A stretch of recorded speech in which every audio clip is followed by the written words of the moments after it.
In front of me is Motorola RAZR 30, and today I would like to show you how you can connect it to a printer. First of all, go into Devices Settings and tap on Connected Devices right away.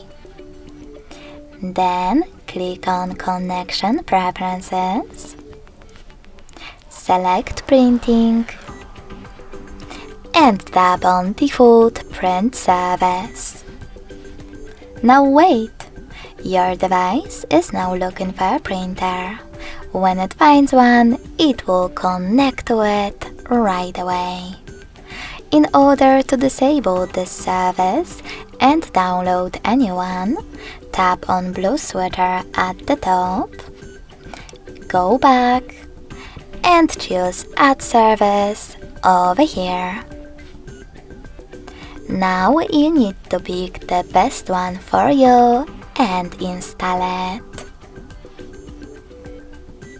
When it's ready, go back to the same settings. Then click on it and wait as well. Thanks so much for watching. If you enjoyed this video, don't forget to leave a like, comment and subscribe. Bye!